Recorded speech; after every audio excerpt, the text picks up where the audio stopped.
Welcome to Teaching That Counts, a podcast dedicated to the teaching and learning of mathematics. I'm your host, Abel Maestas, and I love to talk about math education. Together with my amazing guests, we'll explore several topics in the world of math teaching and student learning. Whether it's building thinking classrooms, healing math trauma, building student and teacher math confidence, or creating more equitable math workspaces. If it's going to help students learn math and teachers teach math, then we'll talk about it.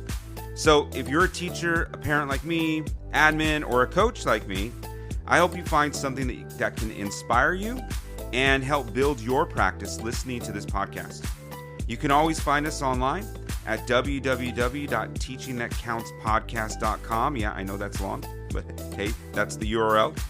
You can find me on YouTube at Maestas Math or on socials at Maestas Teach. Thanks for listening, and I hope you enjoy the podcast.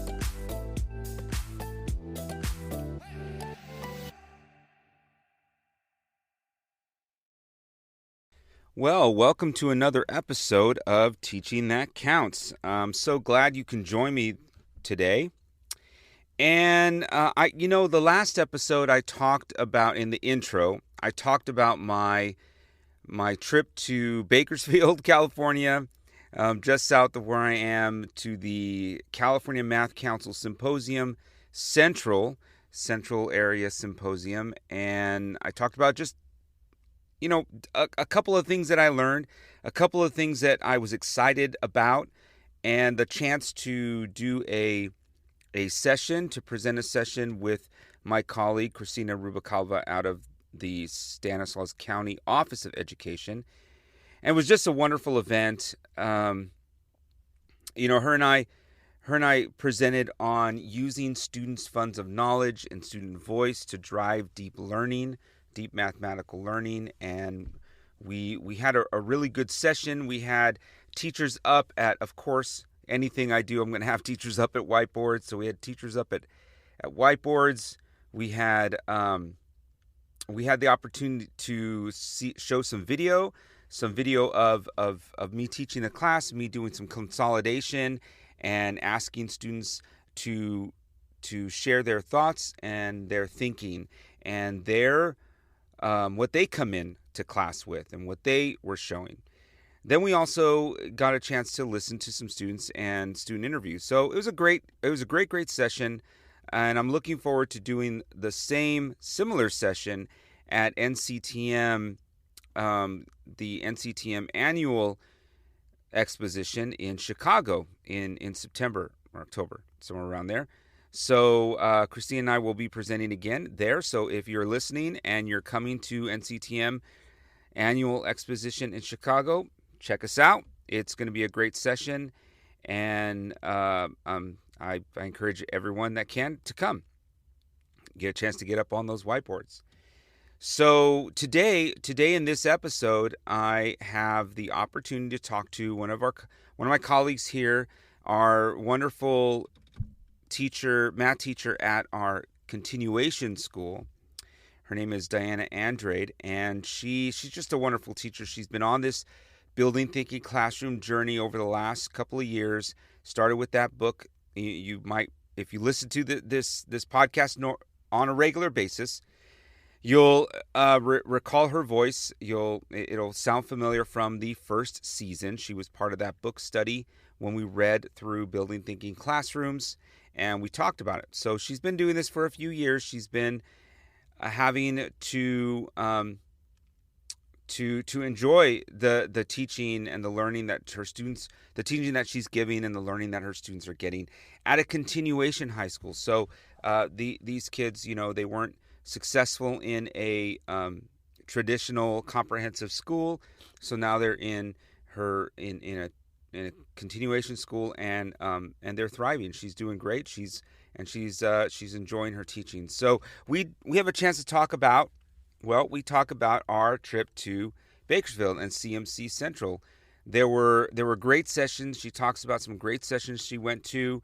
We talk about some of the great new things that Peter Liljedahl presented in his keynote. We had a wonderful keynote by Fawn Nguyen, and we talk about that a little bit. and just some huge nuggets. I have to say, and I really do have to say, this was one of the best um, conferences. I say conference, was symposium. One of the best little symposium conferences that I've been to in a very long time. So hats off to the committee from CMC Central. It was a really good and needed conference in our Central Valley of California. We have three big events in California: the CMC North, Central, and South. This one in Central doesn't pull as many participants, but I think that the quality was just phenomenal. So I hope that you get something about, some small nuggets that we can share in this episode. The last thing I want to say before you start this episode is, a lot of you know that I'm an instructional coach, so I do that full time, and I get a chance to work with teachers. I work with students every once in a while because I do some model lessons, but I don't have the class of my own. So this year, for the first time in many, many years, I am teaching summer school. And I'm so excited about teaching summer school, about getting some of these kids. It's summer. We shouldn't be sitting in our seats and listening to somebody and taking notes and getting bored out of our mind for 2.5 hours. So we're gonna do some non-curricular tasks. We're gonna do some BTC. We're gonna get up. We're gonna do some math. And so I'm super excited to get in there, have a small, short class of my own for 3-4 weeks, and get in the mix in it. So what I'm gonna do is I'll have an episode here in somewhere around middle of June, end of June, and talk about what's going on in my summer school class and how things are going in summer school, and how you can infuse building thinking classrooms even in a summer school class when kids and I'm doing high school, so kids are either making up credits or they're trying to get moving on into an upper level class so they can get accelerated. So I'll talk more about that in my next episode when I give you an update on how summer school is going. Then at the beginning of July, I am presenting at the Building Thinking Classrooms Conference.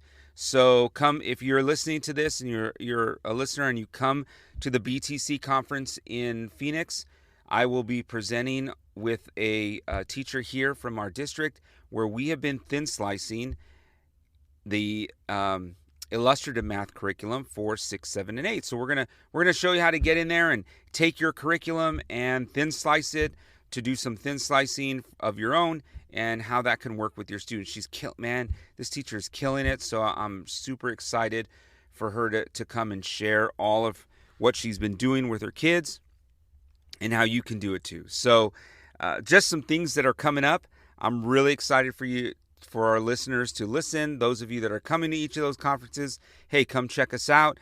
Come say hi. I'd love to meet any of the listeners out there. And without further ado, I really do hope you enjoy this episode of Teaching That Counts. We'll talk about CMC Central. We'll talk to you soon, everybody. Enjoy. Okay, so I am here with Diana Andrade, a teacher here at our continuation school in our district, and we're going to talk about our trip to the CMC Central Symposium. What does CMC stand for? It's California Math Council. I should know that. I'm part of the California Math Council. California Math Council Central Section Symposium. So that was it's been about a month. About a month and a half ago, yes.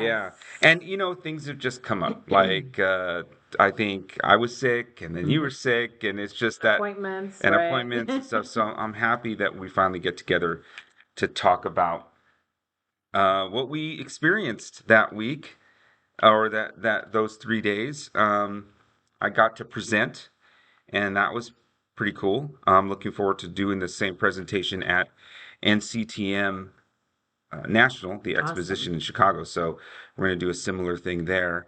And I just thought we'd get together and chat, kind of debrief on what are the cool things you saw. Let's start with the first, the opening session. So our keynote speaker, the first keynote, and that was Fawn Nguyen. Yeah. Nguyen. And what'd you think? I think Fawn is amazing. She's amazing. I'd never seen her before, so it was new to me to be introduced to her, and she was really amazing. She talked, her main part was just about the relationship piece and the relationships with students. And her story, right? When she heard her story, it was just so profound and touching. And yeah, really made me think like, gosh, I really wish I was a student in her class because she not only an exceptional math teacher, but just a great person. And the way she, related to us as audience members, I can't imagine like being in a classroom setting and for the whole year. Yeah, being part of that family with her. So it was pretty amazing. Yeah, she was a refugee from Vietnam. Amazing story. And to share those stories with students, she talked about how to make connections, right? And I think that's one of the most important things, is to have that culture. But I think her talk was about making math more meaningful for kids, right? For bringing kids in and making math. I mean, it was a good start to the conference. Definitely, yeah. Very good start. So that was the first. We can go into more detail. I think I would recommend anybody that's listening that they go see or hear something from Fawn. I went to one of her sessions a little later in the weekend on um, was it patterns, number patterns? She does a lot of things with visual patterns.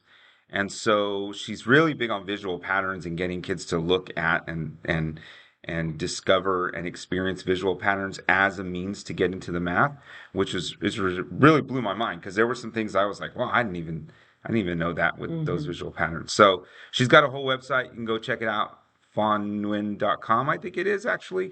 Or you could just Google, and she's got visual patterns. So what came next? What did you do next? Well, then our next speaker that evening was Peter.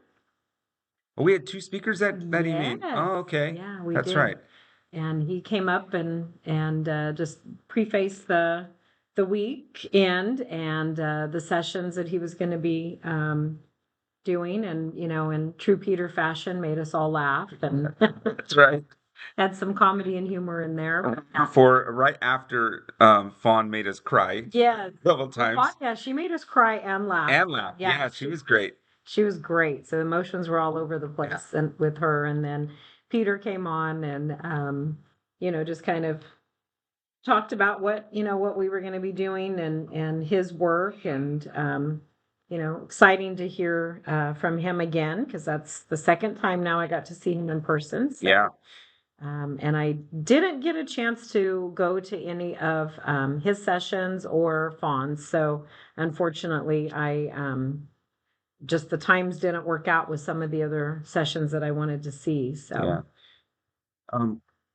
was he in the morning? I think he was in the morning. I think Fawn was the opening session at night after dinner, and then in the morning he was in the morning. He was our first keynote in the morning. He was, yeah, you're right. And the only reason I remember that is because I ran into him in the elevator. Yes. Coming for breakfast, and he and I chatted on the way. He was walking with his wife, so his wife and I and him chatted on the way over to the registration, and took a picture with him and Christina, and then went in. And then I remember us getting breakfast, and then it was like the table of power, or just the table. I think it was him and Howie, and some other people that were on the table. I just thought that was funny. Yeah, you're right. It was it was a little bit 6 weeks ago, or a month and a half ago. Right. It's a while ago. In the morning, but you know what I loved about start to the day. You know what I loved about Peter's opening remarks, or during his keynote there, was he talked about the closure of the lesson. And I know that's been the toughest part for teachers. And I spoke, even yesterday, I spoke to a teacher, and the teacher was telling me, the end, how do I wrap things up after the students have been doing some work on boards or doing some experience with the math? How do we wrap it up so that way they get stuff out of it? I was talking to another teacher, like, how do I build these notes so the kids are taking good, meaningful notes? We talked about those meaningful notes and how important those are later on for college. And he talked about those things in that opening session, I guess second opening session, I guess call it. And what was profound to me was, reading the book, I thought that you had to do all three things, right? That you had to do a consolidation, and you had to do a homework, like a check for check your understanding, and you had to do a gallery walk, and you had to do meaningful notes, right? And there's just no way. Just trying to figure out how to fit that in. There's no way. In 45 minutes. And there's no way. So he clarified that one of those three, at least a third, I think he said, of the class at the back end should be devoted to one of those three. And that the gallery walk is actually not the one that you do most. I was like, what? I've been doing gallery walk. Like everything has been gallery walk. So he showed us that new one where he had three problems that are similar to what you were doing today. Yes. And then didn't do them in order, but had students like find differences and similarities of those three problems, and then didn't finish. That was the biggest thing. Like he didn't finish the problem. Let the students finish the problem. So I found that to be, I mean, everything he says in his thing is great, but that was the biggest aha moment for me going forward. Yeah, definitely. Because I struggle with that. By the time, you get the kids in their groups and they get going at the boards and just start trying to figure, get going and figuring things out, it's time to go. So, really, how do I wrap that up? Because they can't come back the next day and recreate it for you to go over. So you do have to allot that time. So that is always the challenging piece, is how do I wrap up that, that lesson to give them time to do what they need to do, to consolidate or to write down and to jot down things or to check. Most of the time I do the check like the next day, or, maybe we'll do more practice and then do a check. But, I don't do a check. Obviously, I don't do that every time when we're at the boards, just for time's sake. But well, and how long does it normally take you to kind of get the kids going? Because you work at there's a continuation school, so you fluctuate even the number of kids you get on a daily basis. It's with our definitely, it's always a different day, and with attendance, that's a hard thing, because you do have kids that come in and maybe they're not sure of what is going on or what's the lesson is about. And so being up at the boards, it does give the students an opportunity to catch on or to see what the other students are doing. So that is good. So I kind of rely on that process to maybe teach some of the kids that might have missed some of the instruction, so I don't have to go over and do direct instruction with them. But it makes it more challenging for sure. And here we are on 45-minute periods. So, and we also have a lot of tardiness. So that's another issue when students come in a little bit later, or come in when half the class is finished. So there's always different challenges here at our site. But for the most part, the kids they always ask me, are we going to the boards today? So a lot of the curriculum that I do use is online, but then the math pieces, we do at the boards. So the kids enjoy it. Most of them, they like being up and doing the math part. Well, and these are kids for which the comprehensive schools, the system just hasn't worked for them. Didn't work. Right? And so they need to make up credits to graduate. And I know as I sometimes drive by, I'll see kids come into I think every time I drive by, whether I'm going to another site or I'm doing something, it's the middle of the day. and there's kids coming into school, Yeah. like 11 o'clock, 12 o'clock. So you've got just kind of kids coming and going. Coming and going, yeah. And the other challenge to that is we also are on 5-week terms.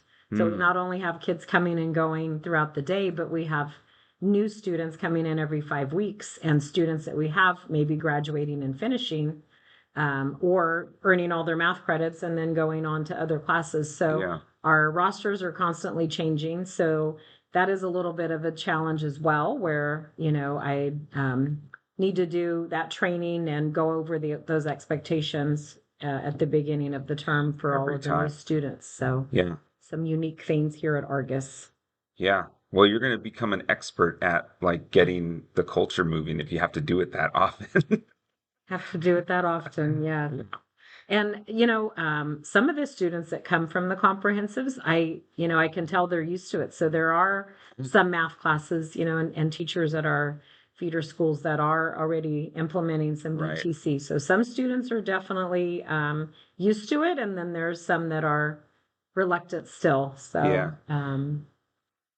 I know we're kind of sticking on BTC as a topic for a second, but I wonder do you know how kids that are coming from the comprehensive schools that have had that experience, how are they doing in your class? Like, or do they protest the type of structure in the class, or do they welcome it, or how's?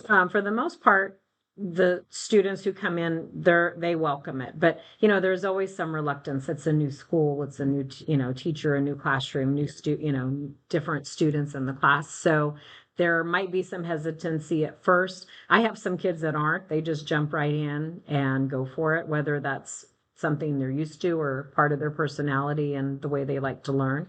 But it's been a positive experience. So, Good. I haven't had anybody that's just like, no, I'm not doing that, or, Yeah. that's been reluctant in that respect.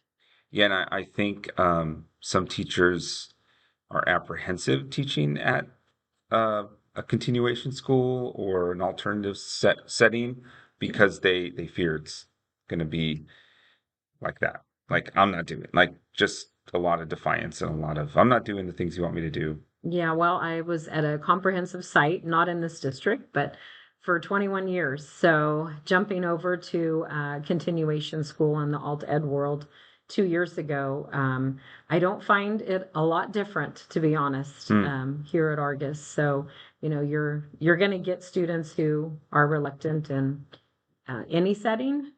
So I don't see any difference from when I was teaching in a comprehensive site to Yeah. here. Smaller. Smaller classes, and kids are here for a reason. They're here to make up their credits, Yeah. and for the most part they're just willing to do what they need to do so they can get done what they need, and a lot of them want to graduate early. So Yeah. that's a big motivator for a lot of students, is getting their credits earned so they can graduate and go and get a job and start working. So Yeah. that's a lot of our population here. Okay, cool. So there's some motivation there.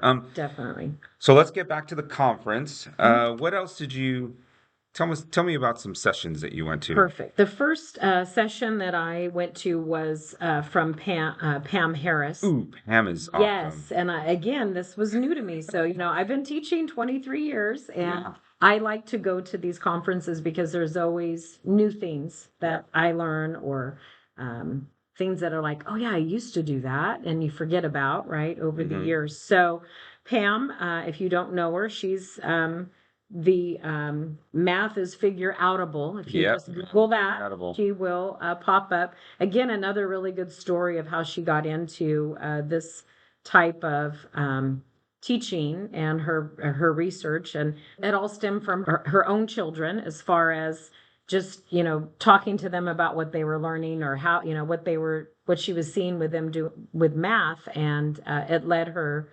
to dive into a lot of research about the way kids approach problems and the way kids learn them and that progression. So her session was on problem strings and including number talks and how that incorporates into the thin slicing. So of course I've Super done, cool. yeah, I've done several things with number talks. I had never been introduced to problem strings. So that was a really new thing for me, and I do follow her now. So that's something that I've been getting more practice with myself, and it really goes hand in hand with that thin slicing. So she just went over a lot of different problems, how we would figure them out, and then going over her various strategies that she uses. And for instance, like the over strategy or the double and half. The double and half is really cool. So I had never thought of that myself. Yeah. So, like taking 16 times 35, if you cut 16 and half, Yeah. and then you double the 35, you can multiply 8 times 70 and get the same answer. So I saw Howie do that on one of the yeah, TikToks. and And I was then like, what? yes, and then Howie, I just saw him Yeah. I think just like last night or 2 nights ago doing the double and Yeah. Yeah, I love that. And math is figure outable. That's it's also a really good podcast, I believe. I think she has a yes, she figure out does. podcast, so Yes. check that So one out. I do actually I listened to her that one all the way home from the Yeah. conference, as a matter of fact. So basically she didn't call them number talks, she called them problem talks. So I thought that was Yeah. interesting as well. Um, and then tying it into thin slicing, basically was, just looking at what are those rich tasks that I need the students to be able to do in the lesson or in the unit. And then, really trying to incorporate that into some problem strings where the students are practicing and they're getting that getting to that math that they're going to need in order to incorporate those into those rich tasks.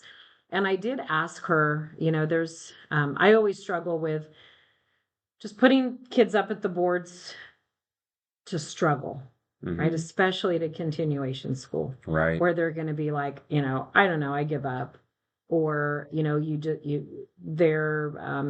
they just need a lot more scaffolding. Right. So, her big thing is, you know, looking at what is that math the students are going to need to know, front loading it, maybe even doing some direct instruction, getting them through that, putting them up at the board with some problem strings, letting them go through, having that conversation and that discussion as you go through those problem strings. And then, okay, now you can have that rich task and tackle those things. So Right. to me, that made more sense. Yeah. Because like I said, that is something that I struggle with sometimes when I give the students the problems or out of we use open up here, right? So some of them are just the tasks are a little um, rigorous Right.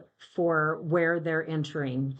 Right. Their ceiling is a little too high for it to be low. Correct. Low Yeah. floor. Low floor. The floor is a little too high. Yeah. Yeah.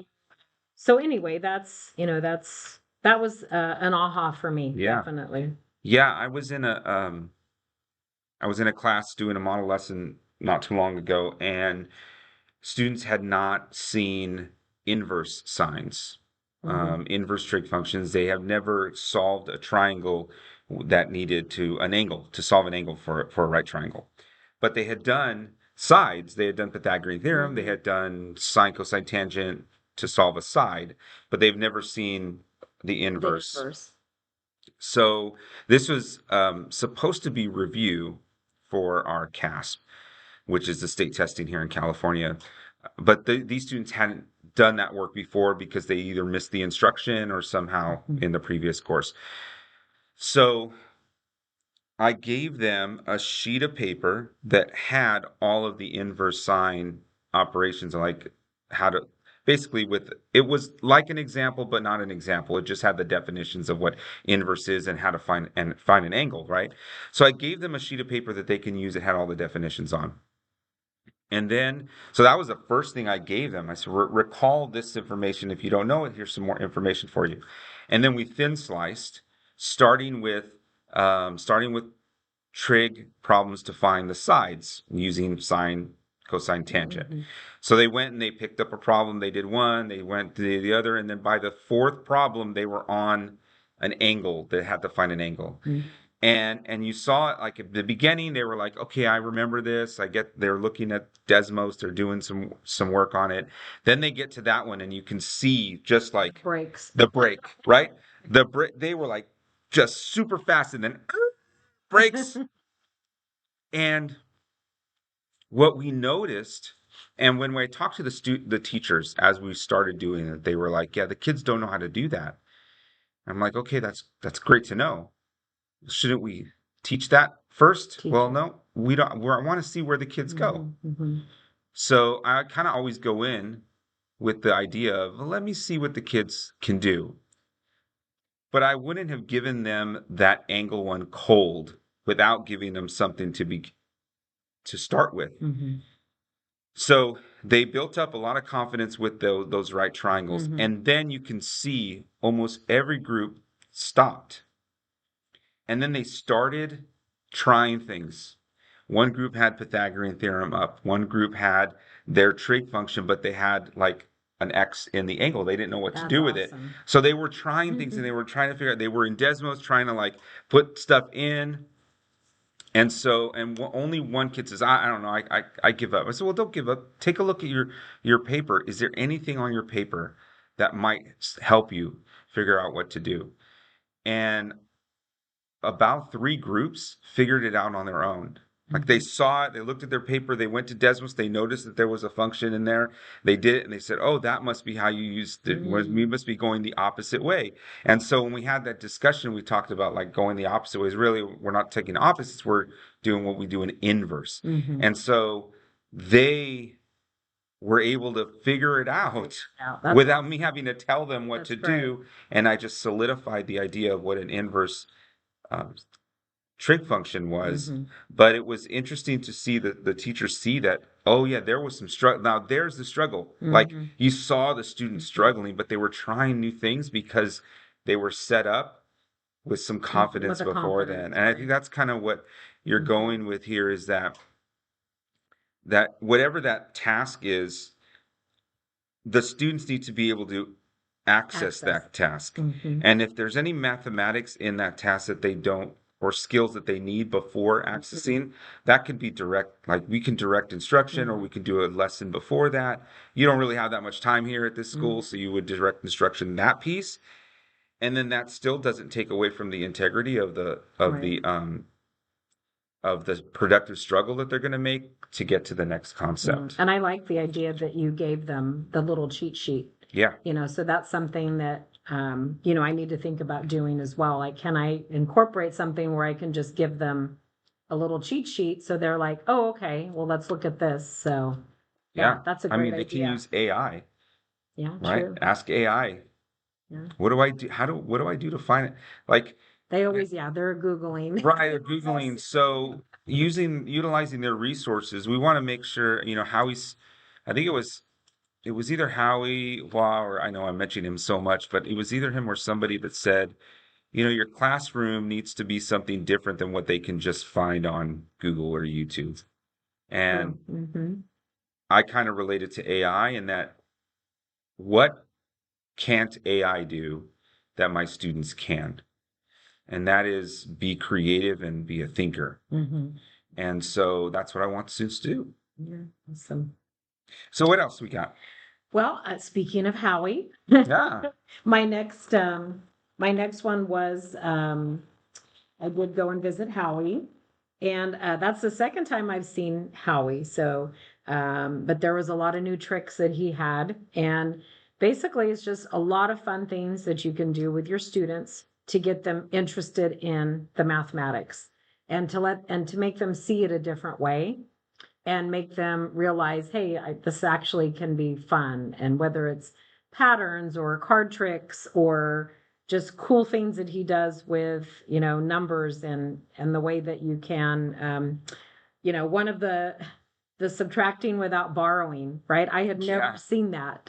So, so some of those things, just coming back and just showing my students, that they can actually do that. They can subtract without borrowing. And I thought that was really cool. Well, the multiplying by 11's one that he had, Yep. I was like, Yep. The Yeah. seventh term, yep, by 11. yeah, loved Yeah. that one. Yeah. And I love how I saw one of his videos where he was doing the properties, like community property, and he always does the property ones with numbers and using the properties to do addition and subtraction and multiplication. And I just, my wife and I talk about that, and she said, "Well, I love to do that with elementary kids." Yeah, why Why not? not? Why not do some of these I wouldn't call them math tricks because it's really numeracy. Like you have to know what the numbers are doing in order to do these things. But I mean, we shouldn't be living in 60 years ago where we were doing standard algorithm the whole time. Yeah, Right? it makes me wonder, like, okay, does he like he's got to like sit at home with a notebook and just like try all this stuff out. That's like, how do you do that multiplying by 11, right? That was crazy. Yeah, I'm gonna tag him in this podcast. I'm gonna put it up on X and tag him. So Howie, if you listen to this, I'll drive down to go to his To Fresno. to go. Yeah, I'll drive down to him and get him to be on the podcast. I swear. Definitely. And then Love the guy. maybe we'll have lunch or dinner afterwards. Yeah, there we go. That's a date. That's a date. Yeah, we're setting it up and he doesn't even know. Um, yeah, and then I got to present on using student voice and using student funds of knowledge. So we had the teachers go through a thin slice activity in grade 8, 8th grade, and really talked about how to use students' knowledge coming into the class to drive the learning for them leaving the class. And showed a video of a lesson and how we consolidated and how we picked and selected sequences using the 5 practices and with a BTC model. And then I recorded and asked some students about what they like about class, what are their thoughts, how do they feel included, and what makes a great math class. So we can listen to students because, um, you know, they're teenagers, so grain of salt for a lot of things, but they're still the ones in the classroom, right? And we were able to take a look at that. And I'm really big on being able to use the students' funds of knowledge. So just little things like, and I think Peter had mentioned this in his book. I always ask for permission now before I erase a board because I don't want to erase their work. Like Right. it's their work. This is your thoughts. I'm not going to erase it because I think it needs to be taken down. On the flip side, the students are always erasing. Yeah. Like, oh, that's wrong. Yeah. Oh, and so you have to teach them and encourage them. Don't erase it. Just Right. leave it up there. Yeah. But they're quick to erase as well. So Yeah. And then we always use their work to drive the next piece. So just little things like that, right? We want them to be included so that we start to create a sense of build that self-efficacy in students, right? If they see that their work is being used to drive the instruction, that's just a different shift in their mind. Yeah. I know. I that reminds me. Yesterday, I had students. Well, they were doing a check, right? Because we had been up at the boards on Friday. So yesterday was Monday. So we came in and they did a little check for understanding. And I had one of my students, he was working on the problem and it was frequency tables, right? So pulling probabilities out of there. And he's like, well, he said, come over here. He said, and I did this and I divided it by this. And he said, I got this, and he was correct. And I'm like, it's awesome, and he's like, that's right. I mean, he was just shocked because he had the right answer. And so, just to see him and that be like, oh my gosh, you could see that confidence. Yeah. Because he did it. And I was really proud of him. So, it just solidifies like, okay, what we did on Friday, even though maybe, they're kind of, sometimes my classes can be like all over the place and I got to herd them back to their boards. Yeah. Whatever it is, it's like, okay, it clicked, whatever that clicked with him. So those little things like that are really rewarding, and encouraging the kids, and giving them the kudos when they are getting them correct, or even if they're trying and they're close, Yeah. just really helping them build that confidence. Is You can't overstate that at all. And that's one of the that's one of the things that makes math such a beautiful course is um I think it's unique in that it's a puzzle, and the feeling that you get when you get the puzzle. Right. Like there's no other feeling like that. I did this. Mm-hmm. I was right.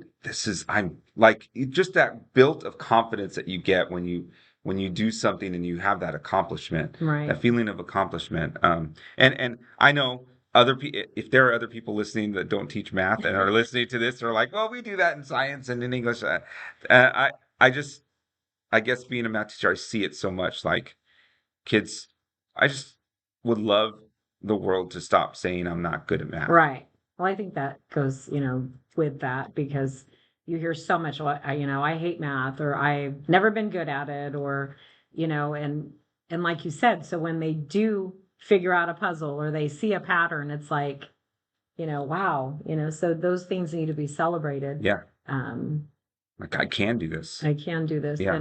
And it's always encouraging to me and refreshing to me to know that, when I do put kids in random groups, and no matter, like I said, here we're changing rosters every 5 weeks. We have students in and out, but there's always students in my classes that are confident and that have good math background and that have the confidence to either, figure out whatever I'm asking, help others. So I'm always encouraged by that. I've never had a class where, like, nobody was, able to access. There's always somebody who can access it and get people going and help each other out. So that encourages me, even here at a continuation school, to see that. Yeah. I think you have to believe and let the students show you that they can do that.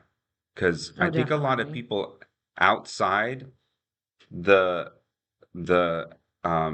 world of continuation schools think that the opposite, right? Mhm. They think that they're going to come into a classroom and kids are all tier 3, can't add, can't multiply. Not that those things can't be done with a calculator, but that's why they're here. Yeah, and we are a tier 3 school, but there's many, many reasons. There's other reasons, right? Yeah. Are here, and it's not that they can't do math. Not because of their skill level. Right. I would say, goodness, I would say 80 to 90% of it is not because of their skill level. Yeah. It's just a lot of other reasons outside of school, really. Right. And outside of their control. Yeah. We got to stop penalizing them for things that they can't control. Exactly. Yeah. Well, that's great. Is there anything else that you want to share from CMC? I just want to give a shout out to Dwayne. I've known Dwayne for several years, working in Merced County. And I just thought that it was an amazing conference. Like I said, I've been going to these for most of my career. And this one I thought was just above and beyond. So I felt like it was the biggest little conference I've ever been to. Yeah. So Dwayne, I hope you get to hear this, but this is Diana used to be from Gustine High. Yeah. And I just really, really, I didn't get a chance to see you, but I just wanted to give you a shout out because you and your team put on one heck of a conference. And not only that, just really revived and rejuvenated CMC Central. So I just thank you. Thank you for that. And I definitely will be looking for next year's conference because this one was super. So congratulations to all involved. And I also want to say those that live on the West Coast, California, Washington, Oregon, Nevada, Arizona. There are some really great conferences in the West. This was one. I really felt like this was a great one. Yeah. I mean, God, the food was pretty good. They fed us. And they had some big names. I mean, Big Fawn names. and Yeah. Howie And and Peter. Peter and Pam. I mean, it Yeah, was and like Pam big said, names. yeah. Abel. Oh yeah. My my name's gonna be big one Yeah, of these days. get there. And you know, we have CMC North, we have CMC South, which are always big. But CMC Central hasn't been as big as those two, and I Right. felt this one was a great Yeah, conference for the Valley. it was great. We've got some other ones come local conferences. I know in our county, Stanislaus County, we have MathCon coming up in October, and I think we have, I believe, and this might be early to say. I don't know if I can actually say on our podcast, but I'm gonna say it anyway. I do believe one of the people that are going to be there is Mike Flynn, and Mike Flynn does a lot of work with math education and getting schools to move towards what we're looking at and towards what students need to be able to do. How do we get engagement up? How do we start to get kids to do low floor, high ceiling tasks and look at you know what we're what the framework, California framework, is really asking us to do. So he was awesome. I actually saw him in the pre-symposium conference, and he did a talk, "Be the Guide, Not the Hero," and so awesome. It totally helped me as a coach. So I'm super interested to see and talk to him, and got to get him on the podcast. Yeah. Such a cool guy.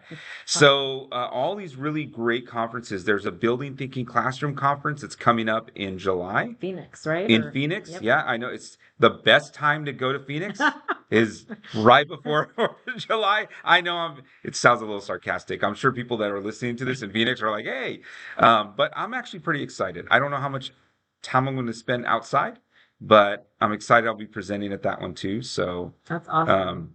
There's a lot of great opportunities for teachers to grow their practice. Yes, So I really definitely. recommend this one especially. And So we owe it to our kids to keep growing and keep trying new things. So we as do a, thank as you a for that. professional, that's our job, right? So as somebody who's been, like I said, teaching for 23 years, and starting out my career teaching the way I was taught, Yeah. and then it evolved and still evolving. So Yeah. never use anything over. It's always revised and revamped. So it's just the part of it and the fun of it. And I've been teaching just as long, 25 years, and that can you remember what the world was like 20 years ago, 2004, right? Just coming off of Y2K. I don't even think an iPhone was invented yet. And here we are today with artificial intelligence. Like we just have to progress our teaching because the world is moving by, right? Yeah. Yeah. Yeah. And it's we have to do things differently so we can stay relevant and be be something that our students want to listen to and learn from, because otherwise they're not going to be interested in it. Absolutely. I went to a small little summit, and I'm just giving a nugget here because I'm going to talk about this in another podcast. But it was for CSUs, our California State University system, and what one of the professors at one of the CSUs, math professor, says that he's modernizing his classroom, and I liked that terminology, that we're modernizing our classrooms. So I'll speak more to that in another podcast, but just to give us kind of finalization on this podcast, great opportunities. I'm glad you can join me to talk about how we're modernizing our classroom and learning from the symposium, the conferences that we can get a chance to go to. Awesome. Thanks so much. Thanks, Anna.